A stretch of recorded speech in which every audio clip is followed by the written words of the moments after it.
Você está desenvolvendo suas habilidades para trabalhar e executar atividades durante a noite?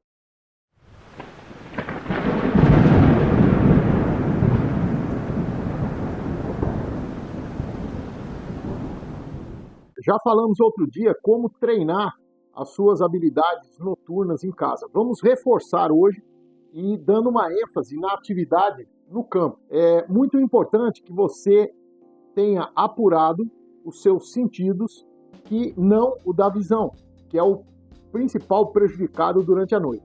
Então você precisa ouvir bem, ter um excelente olfato e aprender a trabalhar com o tato, ou seja, sentir as coisas, a audição. Quando você está em completo silêncio, e isso acontece no mato, você passa a escutar uma série de ruídos. É interessante que você interprete esses ruídos corretamente. Eu vou dar um exemplo. Um tatu andando no mato, ele faz um barulho parecido com uma pessoa caminhando e parando, caminhando e parando. Então ele vai mexendo nas folhas, mexe um pouquinho, mexe um pouquinho, Parece que tem uma pessoa se aproximando da sua área. Tá? Então é uma maneira que você tem que conseguir saber e distinguir. Aonde eu estou, é comum ter tatu? Não, não é. Então eu vou ficar mais alerta. Pode ser que uma pessoa esteja se aproximando. Mas é um barulho que a gente vai, aos poucos, conseguindo distinguir. Existe um macaco na Amazônia, que ele anda em bandos, e o barulho que ele faz, para quem não conhece, é muito semelhante ao esturro de uma onça. Então pode dar um medo danado, e quando na realidade são macacos. Então, a audição, quanto mais eu for para o mato, quanto mais à noite eu parar e ficar ouvindo, e ficar prestando atenção, identificando barulhos do próprio acampamento, barulho do próprio acampamento, das pessoas que estão ali, certo? Eu vou apurando esse meu sentido da audição, saindo daquela audição urbana, tá? Para a audição do mato. Eu vou dar um exemplo: os carros elétricos recentemente adotados na Europa, eles não fazem barulho. E como o pessoal usa muito celular, eles identificaram que essa ausência de barulho estava causando um maior número de atropelamentos, a ponto de inserir em alguns carros uma sirenezinha, um barulhinho, certo? Suficiente para que o pedestre pudesse ouvir. Por quê? Porque o pedestre está acostumado com aquele som urbano. Nós precisamos fazer a mesma coisa em relação ao mato. Se eu acampo, por exemplo, próximo de um riacho, vai ter o barulho da água batendo ali nas pedras, batendo na margem, e eu vou me acostumando com esse tipo de barulho. Assim como se um animal sai de dentro d'água, tá? Ou entra na água, eu vou perceber que o barulho foi diferente. Se acostumar com esses ruídos é interessante. Tá? O tato. Eu estou de noite na minha barraca ou na minha rede e escuto um barulho qualquer, acordo. Pelo tato, eu tenho que chegar na lanterna, eu tenho que chegar no zíper da minha rede ou da minha barraca, eu tenho que conseguir chegar pelo tato na minha bota, se eu tiver descalço, certo? Ou então, se eu acordo à noite com frio, por exemplo, onde é que está minha meia? Eu deitei e dormi sem meia, onde é que está?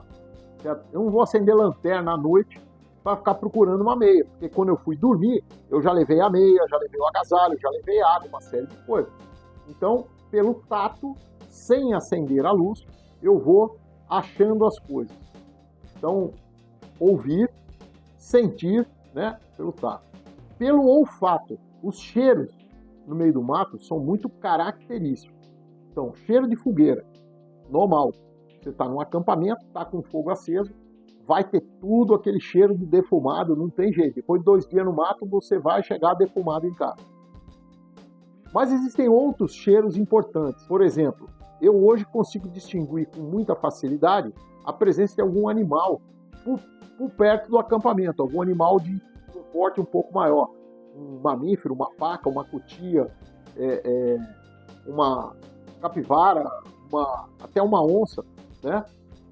Se tiver em volta, você sente o cheiro, A onça tem um cheiro muito forte, né? Mas você sente o cheiro. Então é interessante que você se acostume com esses cheiros. Assim como cheiros de flores e frutas que podem servir de alimento. Tá? E eu digo flores e frutas no mato. Então são material selvagem que eu estou falando. Não estou falando daquilo que a gente acha no mercado. Então é interessante que você... pô, isso é cheiro de tal coisa. Existe um breu, ou uma resina de uma árvore na Amazônia, que é o breu, que cheira em toda a volta da árvore ali, fica aquele cheiro muito forte ali numa boa distância, que você procurando você encontra, e esse breu é bem interessante para você acender fogo. Então é interessante que o seu olfato também esteja apurado. Andar na escuridão. Andar na escuridão, ele vai se combinar com o ouvir e o sentir, particularmente. Eu vou procurar andar em passos curtos, certo? E numa velocidade bem lenta, para evitar, por exemplo, dar com a canela num tronco de árvore, certo? Pisar num buraco. Então, os passos serão curtos e serão lentos.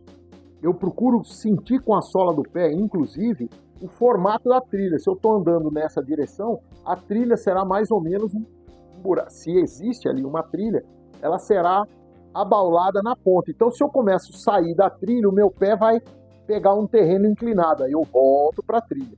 Até isso a gente consegue depois de um tempo de treinamento.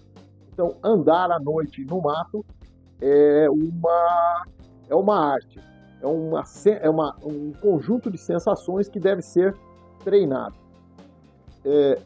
Eu falei sobre a memorização do que está dentro da barraca, do que está na área do seu acampamento, para você não precisar acender lanterna. Então, a memorização das coisas, entender onde você está, porque às vezes você está dormindo, acorda sem saber muito bem onde você está, particularmente se você teve um dia cansativo.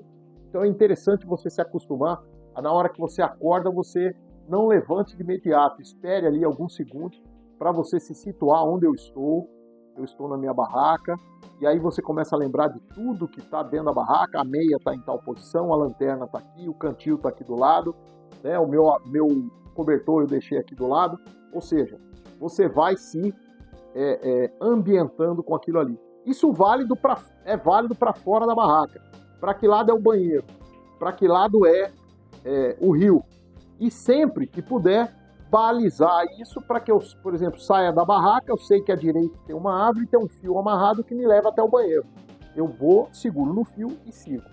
Se eu conseguir fazer isso sem acender lanterna, eu estou tendo um ganho muito grande, eu estou economizando meio. Então, ouvir, sentir, o olfato, andar, organizar seu material, memorizar onde estão as coisas ou para onde é o lado das coisas, diminua sua velocidade à noite, certo? E procure medir de cabeça as distâncias daqui ali, da onde eu estou da barraca até o outro lado do acampamento, daqui até o... Medir como? Posso medir em passos. Porque se eu saio andando à noite, no escuro, eu sei que em 10 passos eu chego no banheiro, eu já andei 20, opa, volta, porque eu estou fora de onde eu tenho que ir. Ok? Prepare-se e sobreviva.